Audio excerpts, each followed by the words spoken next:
So, good morning, everyone.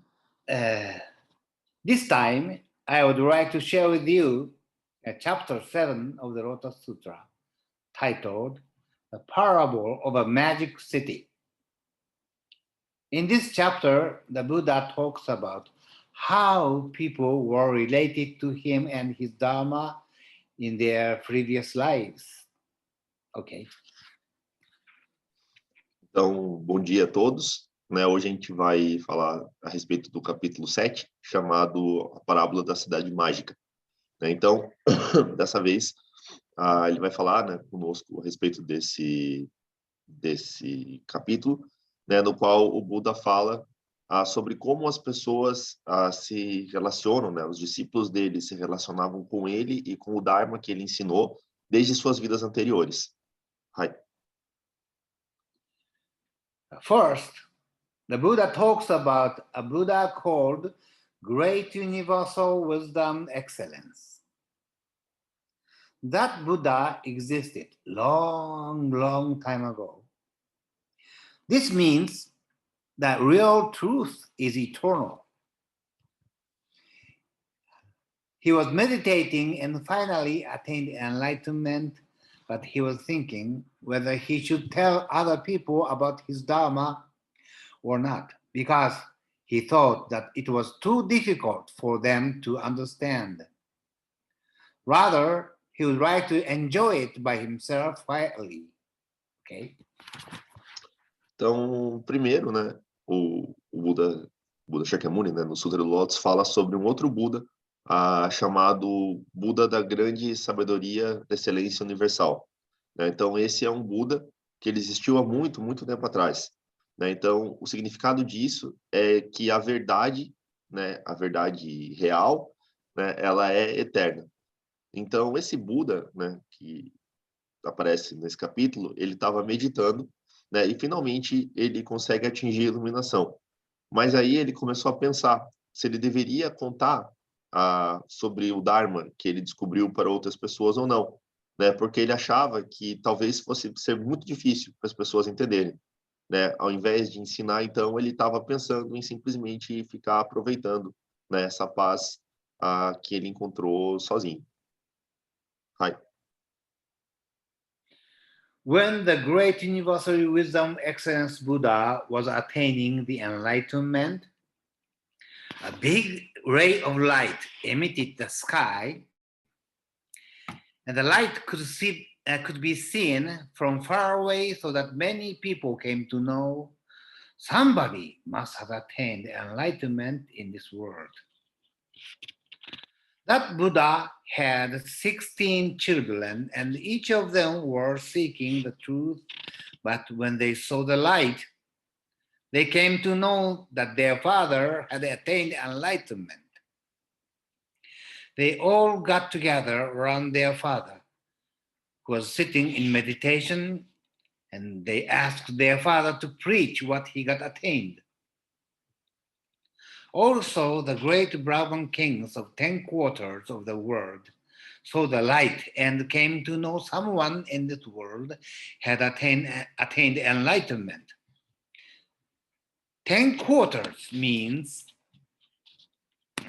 east, west, south, north, northeast, northwest, southeast, southwest, above and below.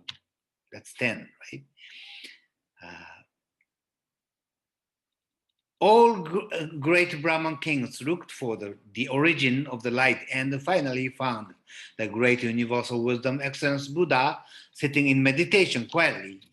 They all asked the Buddha to preach what he attained. Therefore, the Buddha decided to preach it. So the Buddha preached a teaching of 4 truths and 12 proclamations. These teachings are the most basic of Buddhist teaching. Let us review these teachings here. Ok? Então, quando aquele Buda, ele estava alcançando a iluminação, então, tipo, um raio de luz, ele emitiu um raio de luz em direção ao céu, né? E essa luz ela pode ser vista desde muito longe, né? De forma que muitas pessoas então acabaram sabendo que tinha alguém alcançando a iluminação naquele momento, né? O Buda, aquele Buda, ele tinha 16 filhos e cada um desses 16 filhos também estavam buscando a verdade, né? E quando eles viram a luz, eles souberam que o pai deles tinha atingido a iluminação. Então, todo mundo se reuniu em torno do pai, né, que estava ainda assentado em meditação, e pediram, né, para que ele pregasse, então, o que ele tinha alcançado. Além disso, né, os reis Brahma, das 10 direções, viram a luz também, souberam que alguém tinha atingido a iluminação, e se dirigiram para lá. Né? As 10 direções significam leste, oeste, sul, norte, nordeste, noroeste, sudeste, sudoeste, para cima e para baixo, né? Ou seja, todas as direções, né? Então, todos esses grandes reis Brahma, eles procuraram, né, da onde estava vindo essa luz, e eles encontraram o Buda da grande sabedoria e excelência universal, né? E ele estava lá ainda em meditação silenciosa.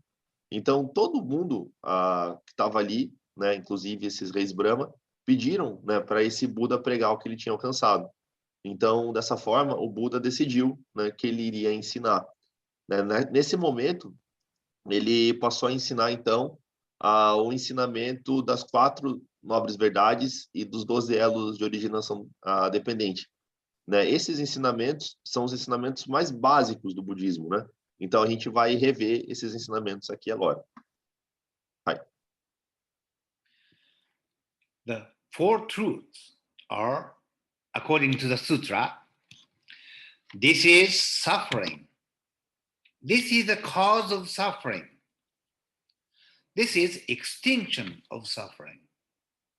This is the way to extinction of suffering. These are the four truths.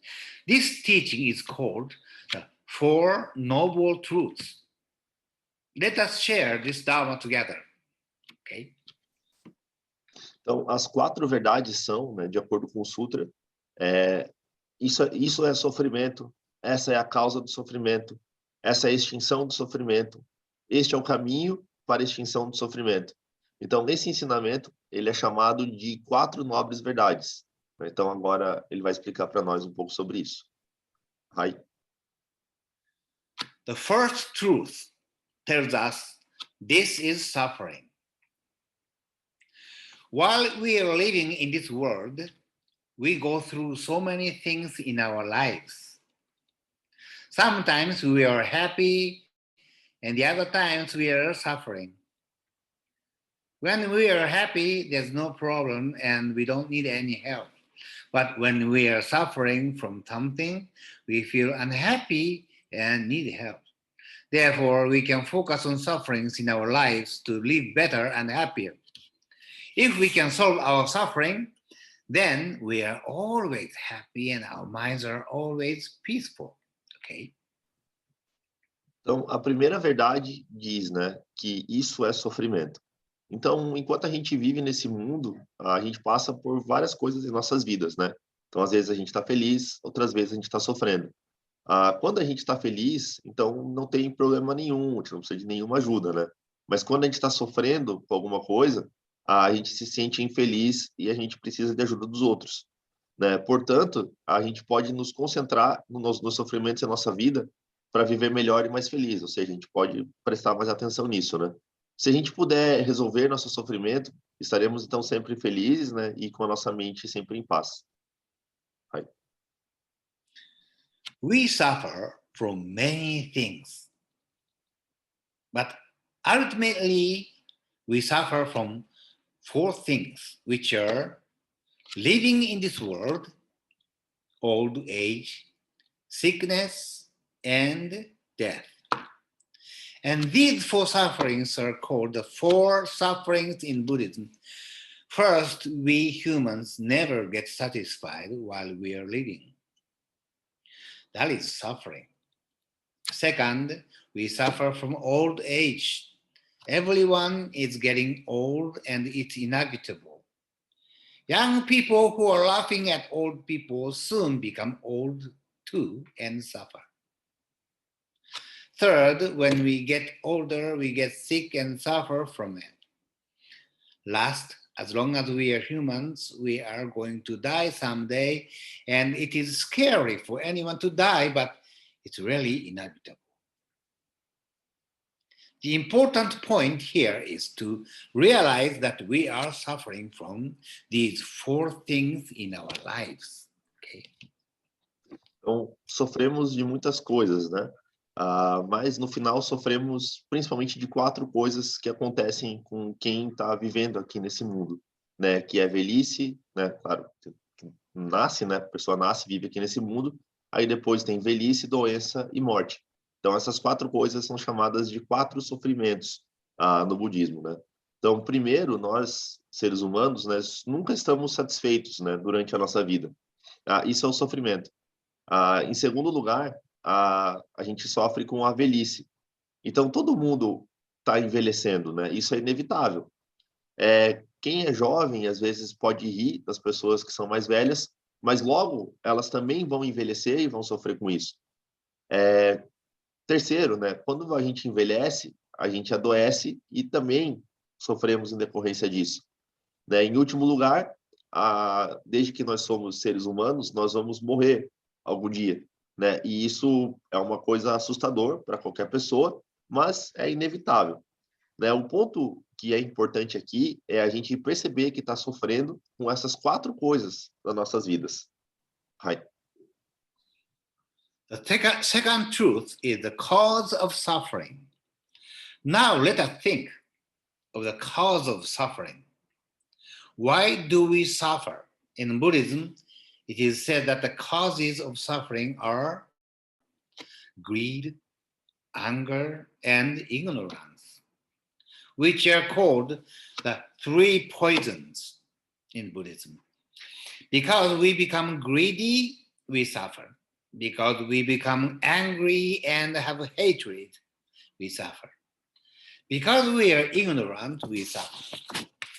If so, we can find a cause such as if we don't become greedy, we don't have to suffer. If we don't get angry, we don't have to suffer.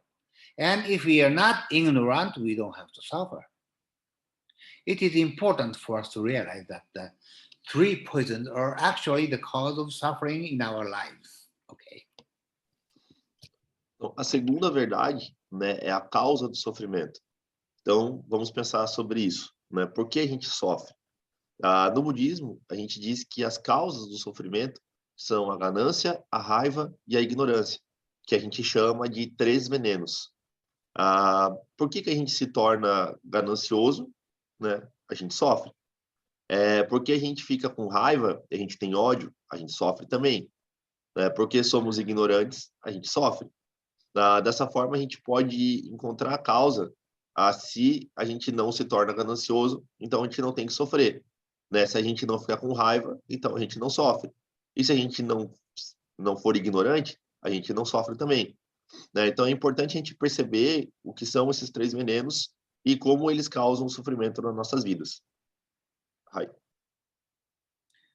Then, how can we get rid of greed, anger, and ignorance in our minds? That is the third truth. This is extinction of suffering. If we are able to know the truth of how our minds become greed, angry, and ignorance, we can erase the three poisons from our minds. Especially if we obtain the Buddha's wisdom and try to avoid to be ignorant, we can eliminate the ignorance and also can know the cause of why we become greedy and angry. The ignorance is the strongest cause of suffering. In Buddhism, if we know the truth of the impermanence, non-self, and nirvana, which are called the three Dharma seals, we can avoid to be greedy, angry, and ignorant. Okay? Então, como que a gente pode se livrar dessa ganância, dessa raiva e dessa ignorância que existem nas nossas mentes? Né? Então, essa é a terceira verdade. Né? Fala a respeito da extinção do sofrimento. Então, se a gente for capaz, né, de conhecer a verdade, de como nossas mentes se tornam contaminadas, né, pela ganância, raiva e ignorância, a gente pode eliminar, né, esses três venenos das nossas mentes.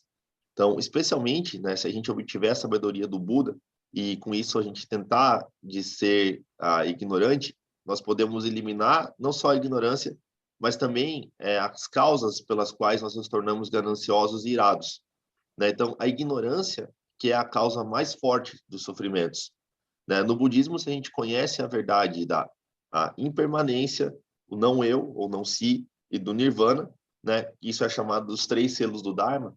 Então, a gente pode evitar, né, de ser ganancioso, irado e ignorante. Hai. First, let's think about impermanence. Impermanence. The first seal says that nothing is permanent. Yes, nothing lasts forever.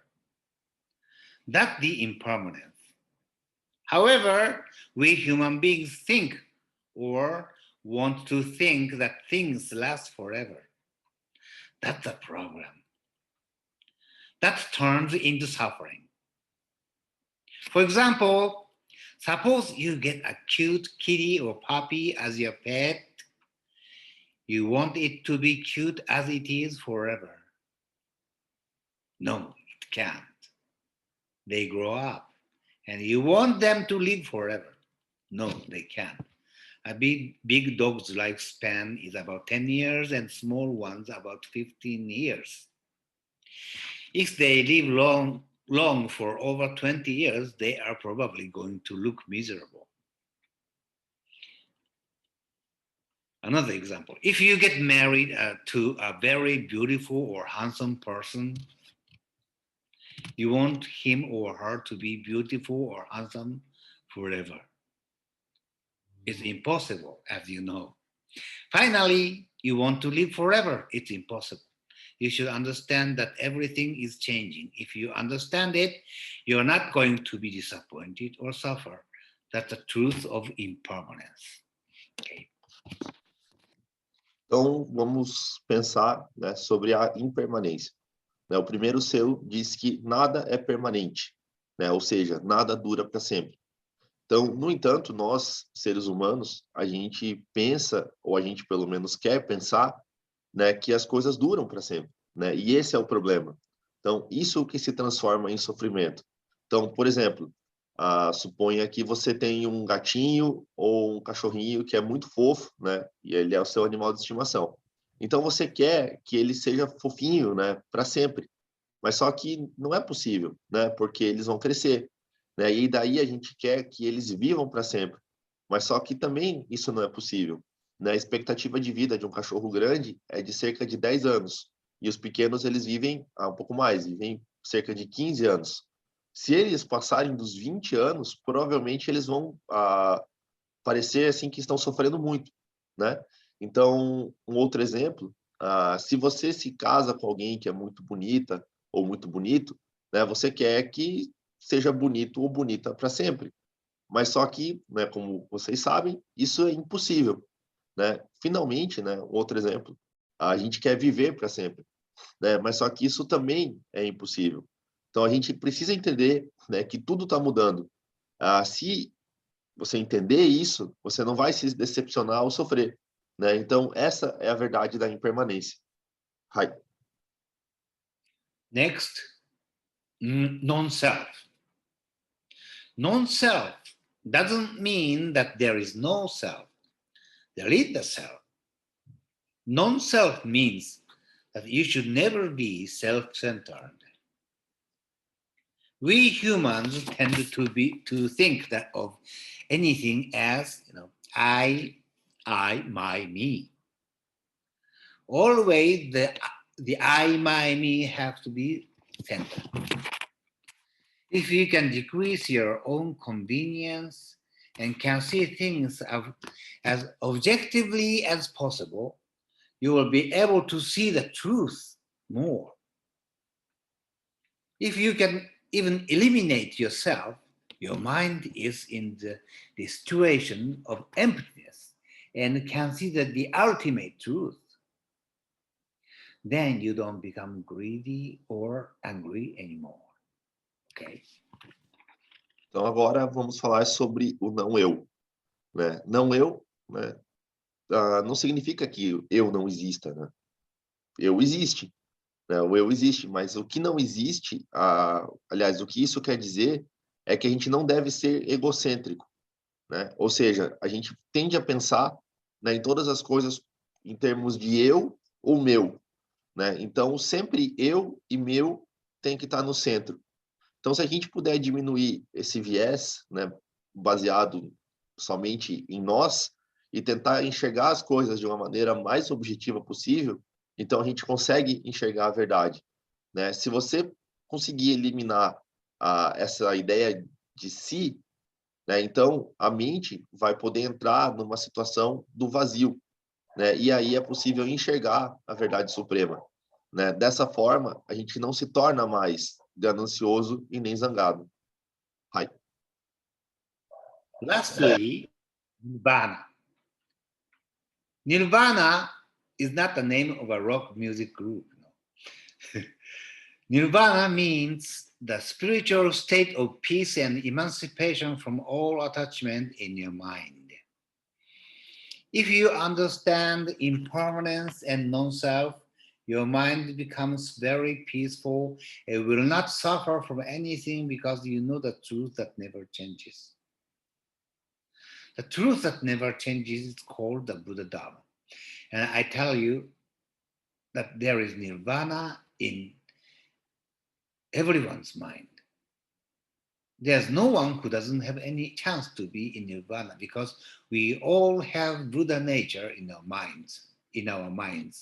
Everyone equally has Buddha nature, just as the Buddha said in chapter 2 of the Lotus Sutra that anyone can become like him, namely Buddhas.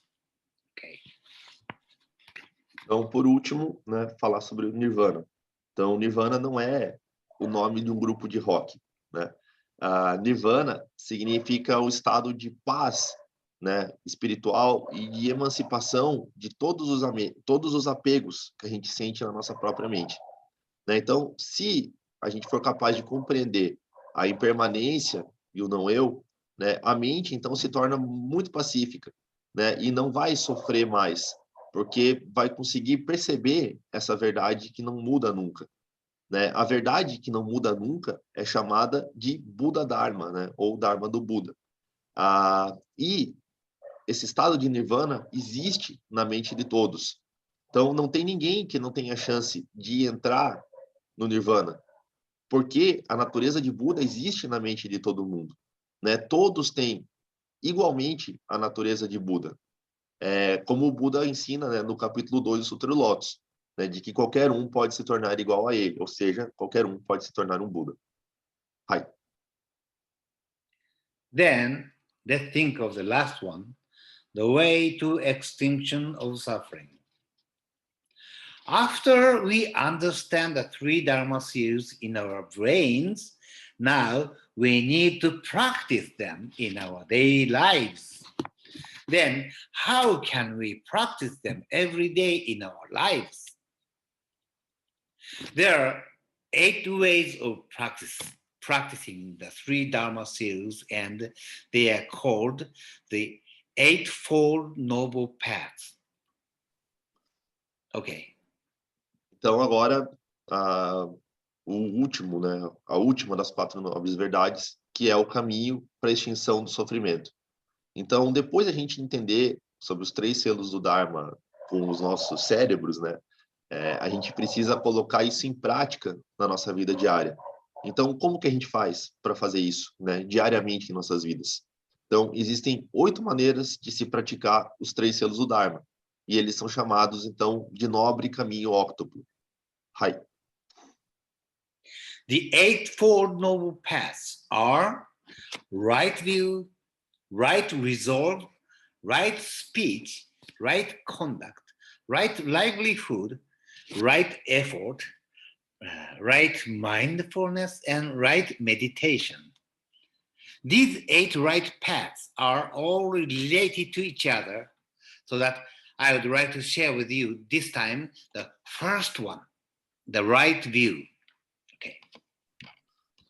Então, o nobre caminho óptuplo é constituído, então, por 8 partes, né? Que são a visão correta, pensamento correto, fala correta, conduta correta, modo de vida correto, esforço correto, atenção plena correta e meditação correta. Não, esses 8 caminhos corretos estão todos relacionados entre si, né? De modo que ele gostaria de falar dessa vez conosco a respeito do primeiro, né? Que é a visão correta. Hai. Having right view means to have the Buddha's eyes in your mind and see things and matters around you.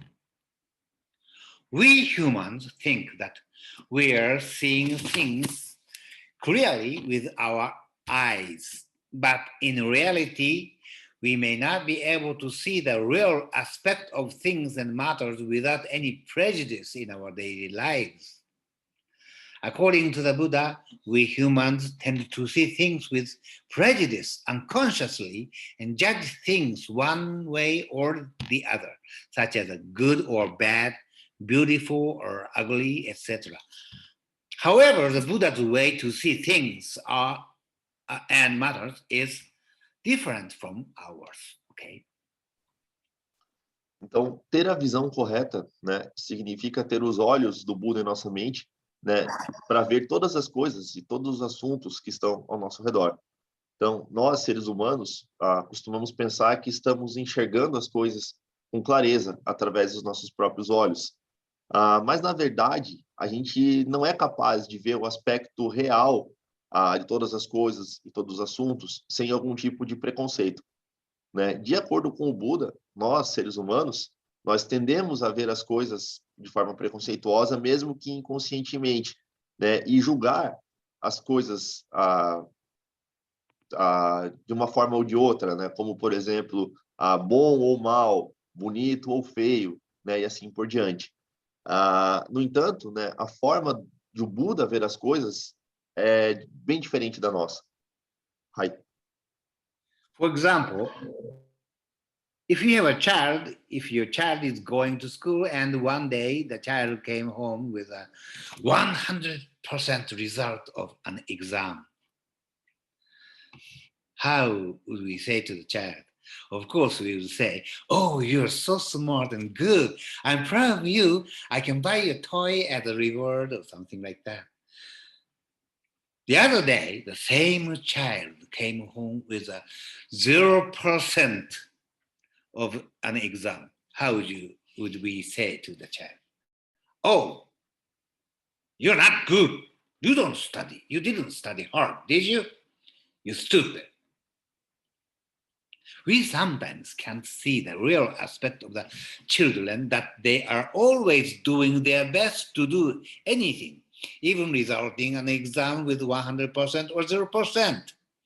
And we are caught up in the stereotype of that 100% is good and 0% is not good, and give a terrible word such as stupid to children and might hurt their minds unconsciously.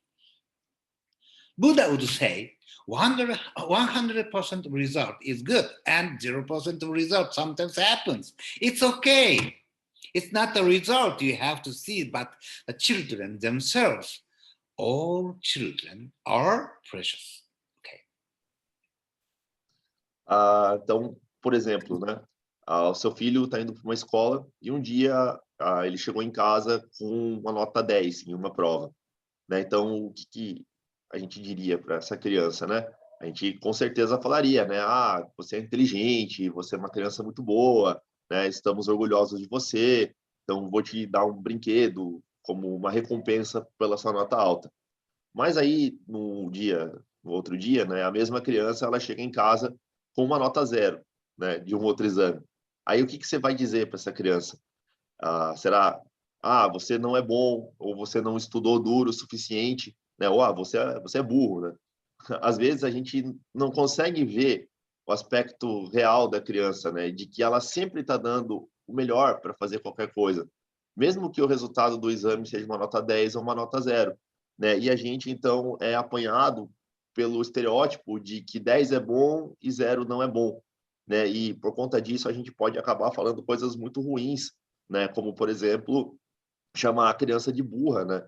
E isso pode ferir a mente delas, né? De maneira inconsciente. Buda diria, né? Que 10 é um resultado bom, né? E 0 às vezes acontece, né? E tá tudo bem, né? Não é no resultado que a gente tem que prestar atenção, mas na própria criança, né? Porque todas as crianças são preciosas. Hai. There's another example. We generally judge people by how diligent they work, such as, that guy is always working very diligently. He's a good guy. Or, that person is lazy and not working diligently. He's not good. We do judge people like this. Let me tell you a story. There was a scholar who studied ants, yes, small ants on the ground. When he was observing the ants' nest, he found an amazing fact. At a glance, all ants look as if they are hard workers.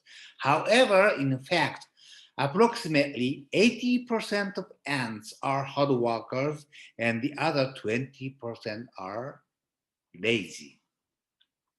The scholar, I'm not joking, no? The scholar picked the 20% lazy ants so that only the 80% diligent ants were left in the nest. Then everyone thought that nest would be filled with hard workers. But 20% of ants out of the 80% became lazy. On the other hand, when he gathered the 20% of lazy ants from some of these nests and put these lazy ants together into a single nest, but surprisingly, the result was 80% of these lazy ants became diligent hard workers. This is the law of nature. In short, no one is in vain. Everyone is needed and has purpose. Okay. Então, ele deu um outro exemplo, né? Então, geralmente a gente julga as pessoas, né, por quão duro, né, elas trabalham.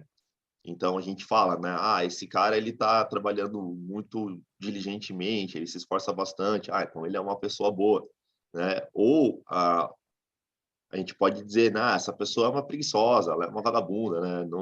Não é uma boa pessoa, não trabalha bem, né? Então nós julgamos as pessoas assim, né? Então ele contou a história, né, de um estudioso que estudava formigas.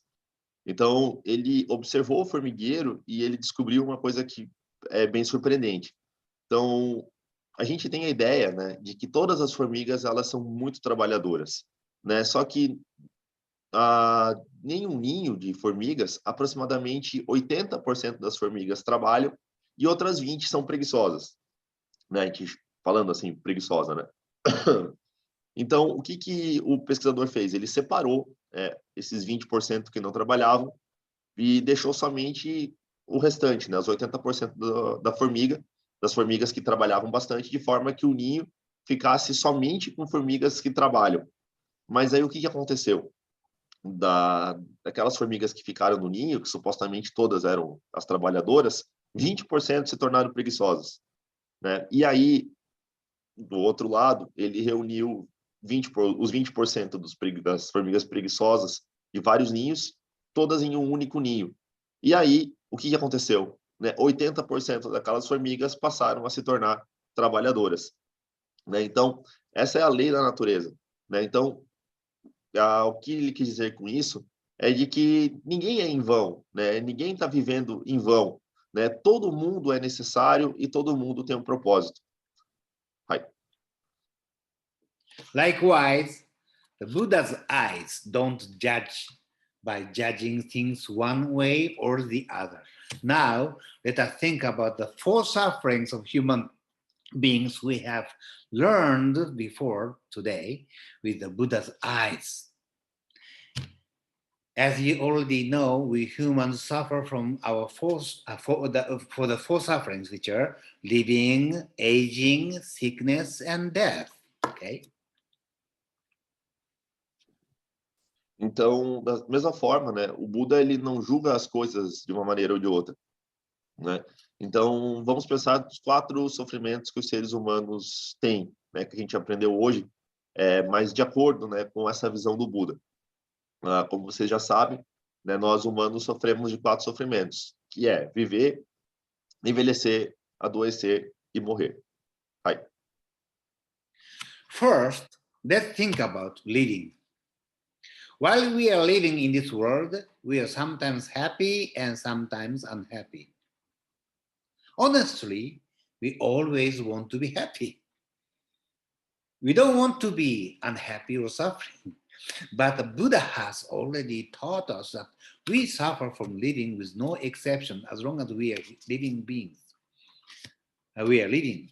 If we have this Dharma, whenever we encounter any sufferings, we don't have to be surprised, disappointed, or shocked. If we really understand it, we can accept not only happiness, but also those sufferings as a part of our lives. Buddha would say that both happiness and suffering are all part of our lives and precious. Okay. Então, primeiro vamos pensar a respeito da vida, né? Nascimento, viver. Desde que nós vivemos aqui nesse mundo, às vezes a gente é feliz, às vezes a gente é infeliz, né? A gente, claro, né, quer sempre ser feliz. A gente não quer ser infeliz, a gente não quer sofrer. Mas o Buda, ele já nos ensinou, né, que desde que a gente vive, né, sem exceção, a gente vai sofrer. Então, se a gente souber disso, se a gente tiver consciência desse Dharma, sempre que nós encontrarmos algum tipo de sofrimento, a gente não precisa ficar surpreso, desapontado ou ficar chocado, né? Se a gente realmente entender isso, né, de que os sofrimentos fazem parte da vida, a gente pode aceitar não somente os momentos felizes, mas também esses sofrimentos como partes da vida, né? Então, o Buda diria que tanto a felicidade quanto o sofrimento fazem parte, né, da nossa existência. Hai. Second, let's think about aging. We know everyone is getting older, but we think that being young is good and getting old is not good. And when we get older, we are still surprised, disappointed, or shocked. But the Buddha has already taught us that we are going to suffer from aging. Everyone in this world is getting older year by year, with no exception. If we really understand it, we can enjoy being young when we are young and can accept and even enjoy aging when we get older as a part of our lives. Okay? Então, agora pensar sobre o envelhecimento, né? A gente sabe que todo mundo está envelhecendo, mas a gente acha que ser jovem é bom e envelhecer não é bom. E aí, quando a gente se dá conta de que ficou velho, a gente pode ficar desapontado, ficar chocado com isso. Mas o Buda, ele já ensinou para nós que a gente vai sofrer em decorrência do envelhecimento. Então, todo mundo nesse mundo envelhece, né, ano após ano, dia após dia, sem nenhum tipo de exceção. Se a gente realmente entender esse ensinamento, a gente vai gostar, né, claro, quando a gente é jovem, mas a gente vai aceitar e também até gostar da velhice, né, porque a gente vai entender que o envelhecimento faz parte das nossas vidas. Hai. Let's think about sickness. We, of course, think that being in good health is good and getting sick is bad. And if you get sick, you will still feel surprised, disappointed, or shocked. But the Buddha has already taught us that we are going to suffer from sickness with no exception. Not only you, everybody gets sick. If we really understand it, we can even accept sickness as a part of our lives. And if we can do it, we are not afraid of anything. Okay? Então, agora pensar sobre a doença, né? É claro que a gente pensa que ser saudável é bom e ser doente é ruim, né? Mas ainda que a gente fique doente, a gente acaba sempre ficando surpreso com isso, né? Mas o Buda já falou que a gente vai adoecer sem nenhuma exceção.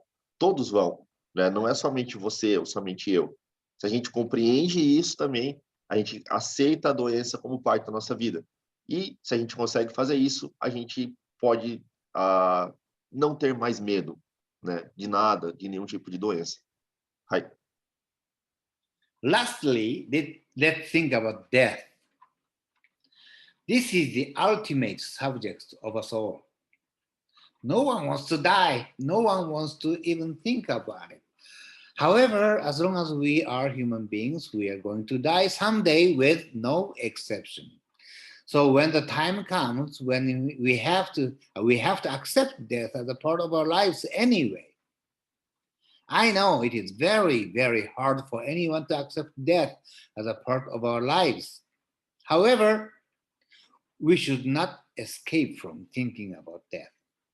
Because if you think about death very seriously, you will find your very precious present life. What a life I'm leading now. Thank you very much for my life. You will appreciate your life more. Então, por último, né, vamos pensar a respeito da morte, né? Então, claro, esse é um assunto último, né, para todos nós, né? Ninguém quer morrer, ninguém quer nem pensar a respeito de morrer, né? Mas desde que nós somos seres humanos, algum dia a gente vai acabar morrendo, né? Sem nenhum tipo de exceção. Então, quando chegar a nossa hora, a gente precisa aceitar a morte, né, de qualquer maneira, como uma parte da nossa vida. Então, é difícil a gente fazer isso, né? Mas a gente não deve fugir do pensamento sobre a morte, né? Porque se a gente pensar seriamente a respeito da morte, a gente vai enxergar melhor a nossa vida presente. E aí a gente vai poder pensar, né? Que bom que eu estou vivendo agora, que vida boa eu estou vivendo agora. Né? A gente vai sentir o sentimento de gratidão por estar vivo. Né? Você vai apreciar mais a tua vida. Hi. Let's have the Buddha's eyes and see your life. You might feel better if you see everything with the Buddha's eyes. If you can have the Buddha's eyes in your mind, you are surely going on the path of the right view. The next time, let's share the 12 proclamations and how we can apply them to our daily lives to make our lives better. Thank you for sharing today. Thank you. Okay? Então, a gente tem que ter os olhos de Buda, né, para enxergar as nossas vidas. Né? Você pode se sentir melhor se você enxergar tudo com esses olhos de Buda. Né? Se você puder ver as coisas a partir da ótica do Buda, né? Se a gente puder ter essa mente com esse tipo de visão, certamente a gente vai estar seguindo o caminho da visão correta, lá do nobre caminho óctuplo, né? Então, da próxima vez, a gente vai falar a respeito dos 12 elos de interdependência e como a gente pode aplicar eles na nossa vida diária para tornar ela melhor.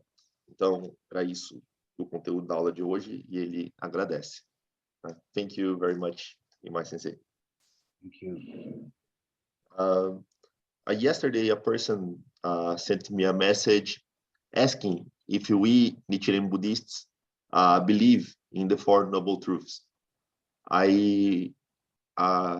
me, that was very strange because, of course, we believe. But many people think that because we study and we devote ourselves to the Lotus Sutra, we are closing our eyes to the rest of the teachings of the Buddha. So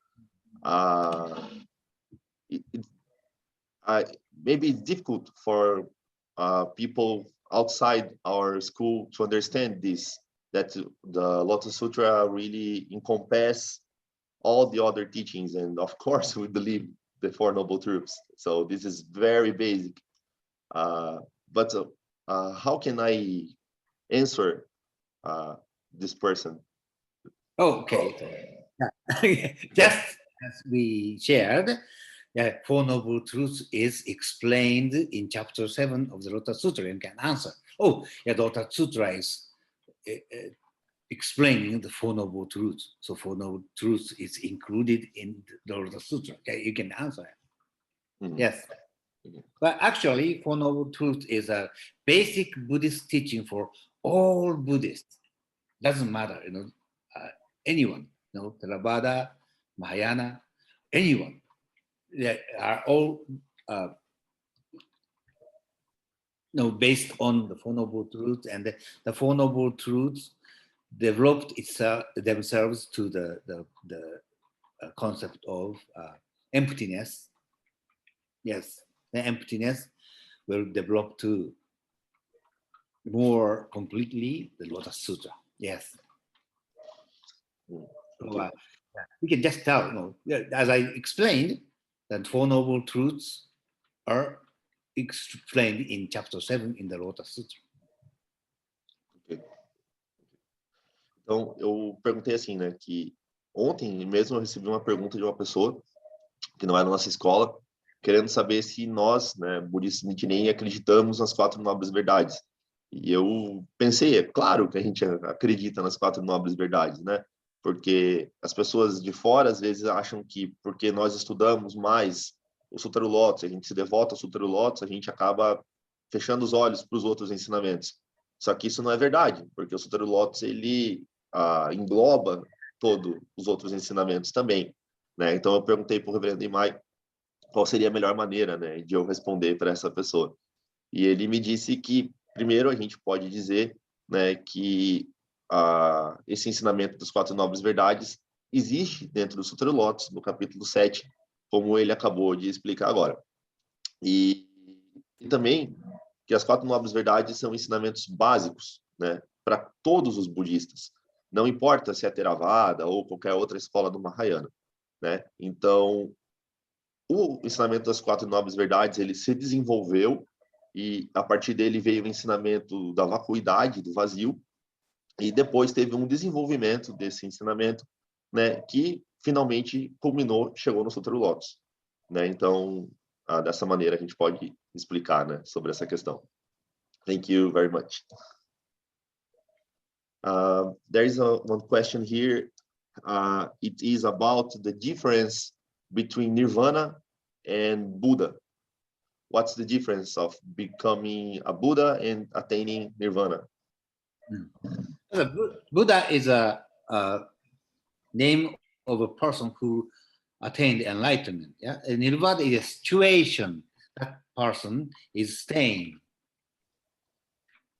Yeah, Buddha is a person who has attained enlightenment, and the Nirvana is a situation. Enlightened situation, that kind of person can stay.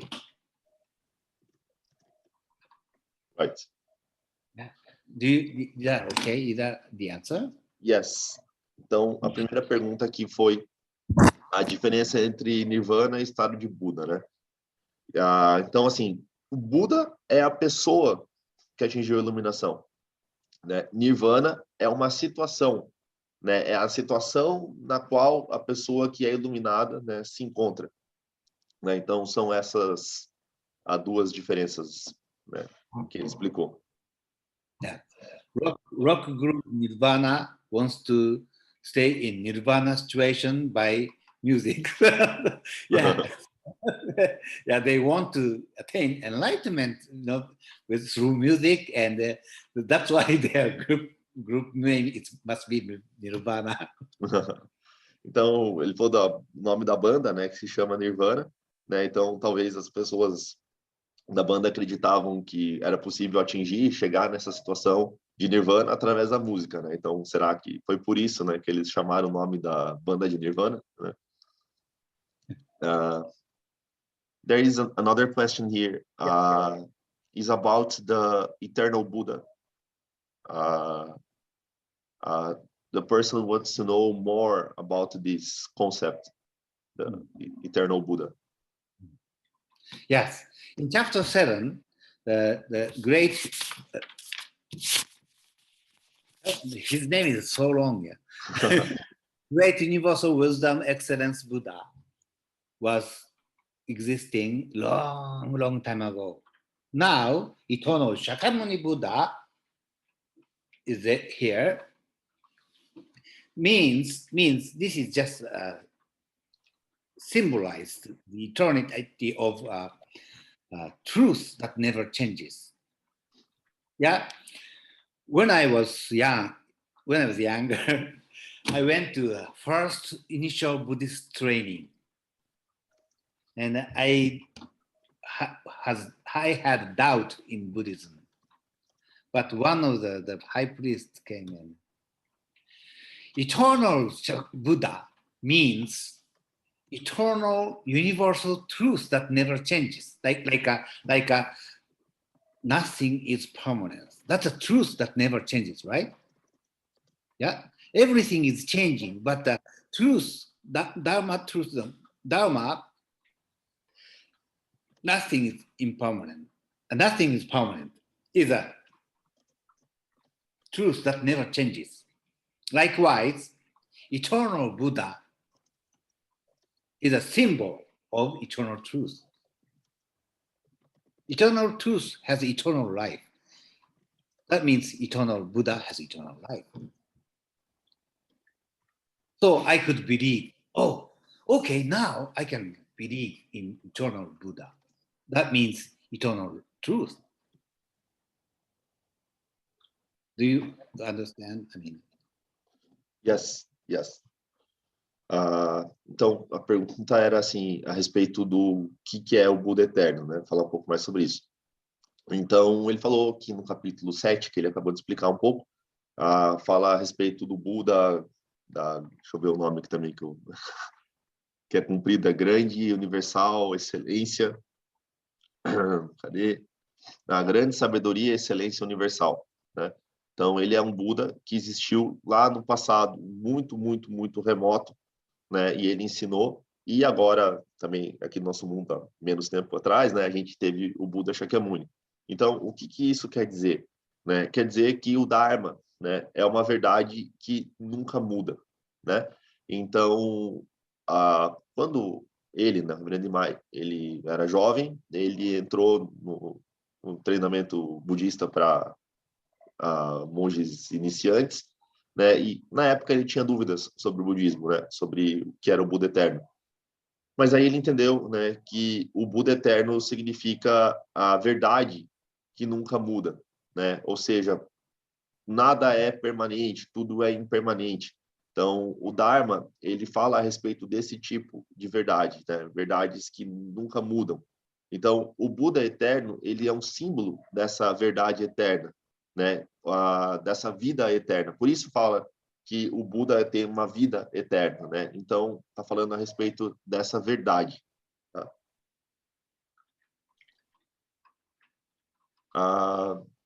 There is another question here. I don't know exactly the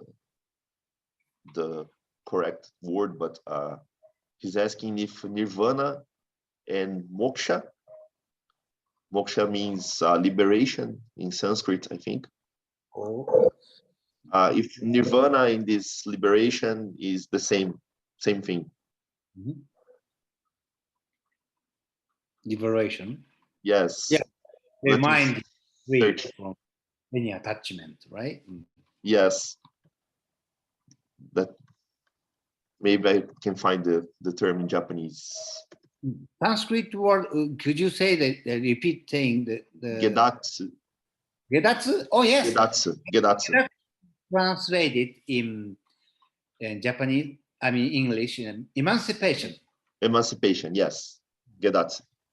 Yeah. Gedatsu means emancipate from all attachment, right? Yeah, we are attached to many things. Because we are attached to something, we suffer.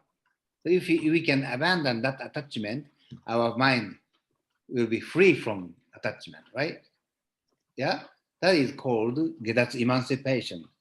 The same thing as nirvana. Yes. Então, a pergunta era sobre nirvana e moksha, né? Daí eu procurei a palavra em japonês aqui, é gedatsu, né? Então, gedatsu é traduzido em inglês, né? Em português também, como emancipação, né? Então, o que é a emancipação? É a emancipação de todos os apegos, né? Então, nós temos muitos apegos e, por isso, nós sofremos muito, né? Então, se a gente se liberta desses apegos, nós podemos ser livres, né? Então, isso é o que quer dizer gedatsu, né? E então gedatsu ou moksha, né? É sim a mesma coisa que nirvana. So many terminologies, right?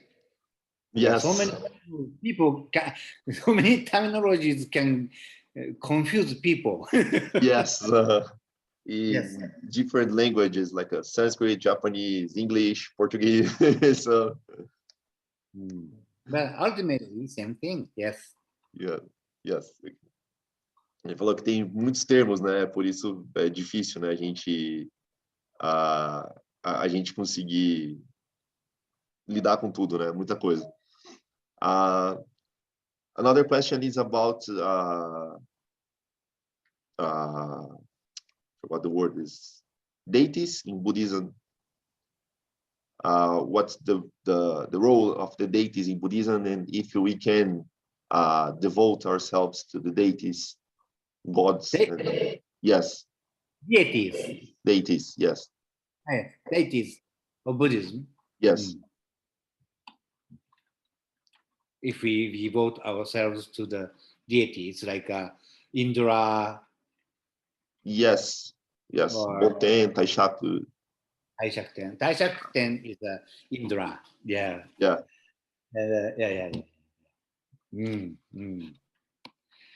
Yeah. But ultimately, better Buddha only. I mean, no, I don't restrict. No, I don't restrict. I mean, it's okay if you have some deity, your favorite deity, you can devote your belief in that deity, deity. But yeah. Yes, I sometimes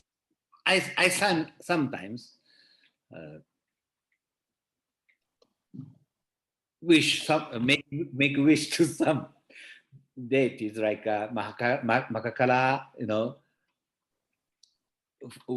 For example, if I go to the shopping center and car park is full and nowhere to park my car, and oh, Makakala, find me a place.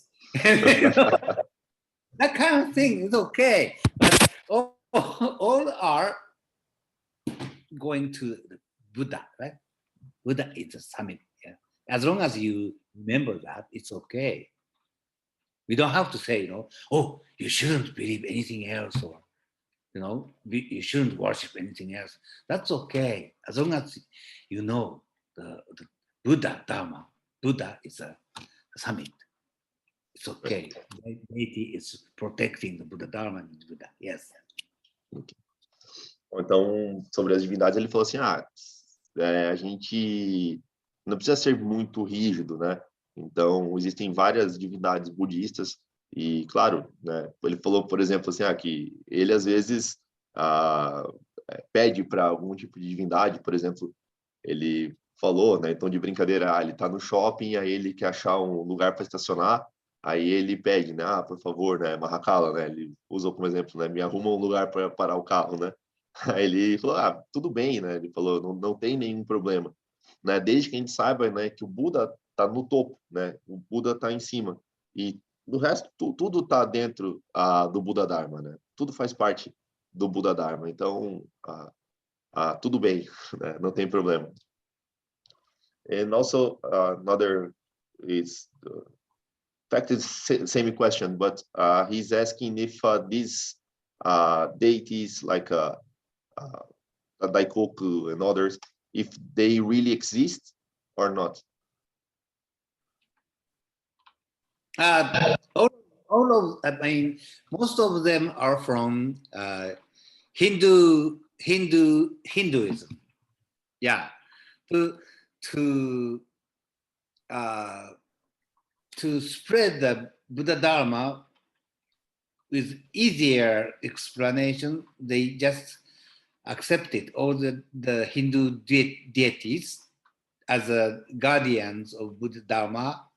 So most of them didn't really exist. Yeah, that's a spiritual existence. Yes, but that's okay. Let's be free. Let's be free. If you have some, if you go to India, all taxi driver has their favorite Indian, Hindu guardian, or yeah, and then later Buddhism, especially Mahayana, they all adopted the Hindu guardians as deities of Buddha Dharma. It's okay. It's okay. Ok. Então, a pergunta era se esses deuses realmente existem, né? Aí ele falou que a maior parte desses deuses eles vieram da cultura da Índia, né? E foram todos absorvidos, né? Como uma forma assim de explicar o Buda Dharma melhor para as pessoas. Então, os ensinamentos de outras tradições foram sendo mesclados, né? E sim, né? Esses deuses eles existem como seres vamos dizer essa palavra assim, a tradução meio ruim, né? Seres espirituais, né? Então eles existem, né? Mas todos dentro desse contexto, né? Buda no topo, né? E dentro dessa realidade do Buda Dharma. Ele falou que a gente tem que ser livre, né? Ele usou essa palavra, livre, né? Tem que ter liberdade. Então, por exemplo, quando a gente vai na Índia, a gente vai lá, pega um táxi, a gente vê que cada motorista tem um avatarzinho, né? Da sua deidade guardiã preferida, né? E, na verdade, a maior parte dessas deidades elas foram absorvidas pelo budismo, principalmente pelo Mahayana, né? Então, tudo bem, né? Não é para, assim, se preocupar tanto com isso. Né?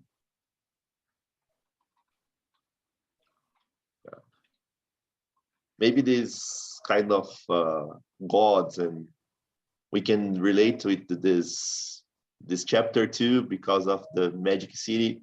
Maybe these gods are some kind of magic city for us because it's very difficult to reach Dharma so straight. So we can stop a little while, pray for the gods, and then we can continue our Wow. How smart you are. Yes, you're right. No, sometimes people might feel Buddha is too high to me. Yeah, too high level. I can't reach it. Yeah. And then, yeah, exactly. Eu falei assim que talvez a gente pode relacionar com esse capítulo, né, essa questão dos deuses, porque a gente acha que o estado de Buda é tão distante, né, da gente, então a gente encontra esses deuses budistas protetores no meio do caminho para dar um alívio, né, para nós, né, para essa nossa caminhada. Ele falou que sim, né, com certeza, né. Às vezes as pessoas pensam, o estado de Buda é tão distante, né, tão alto, né, para mim. E aí a gente, né, vai encontrando meios no meio do caminho para a gente ficar mais confiante. Né? Mais alguma pergunta, pessoal? Buda Sensei, quer falar alguma coisa?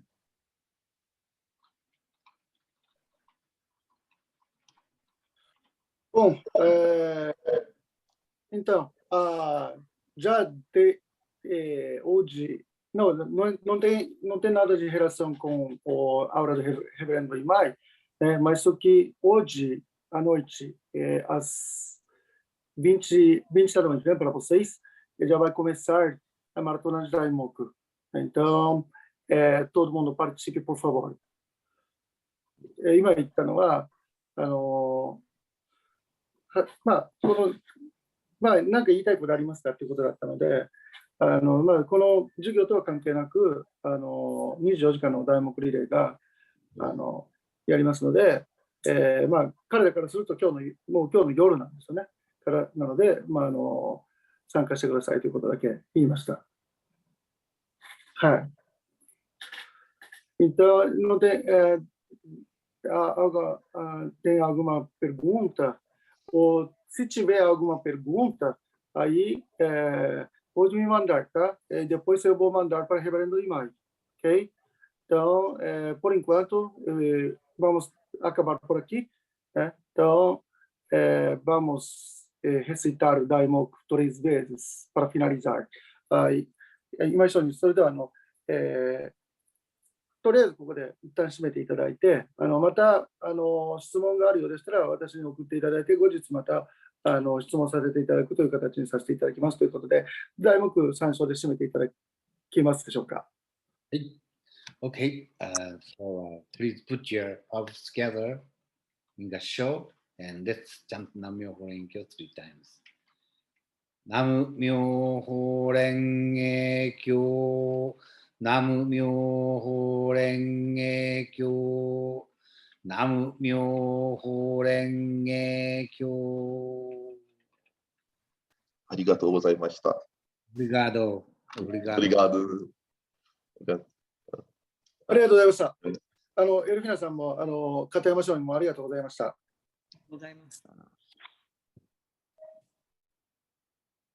それでは already past 10 o'clock in Japan.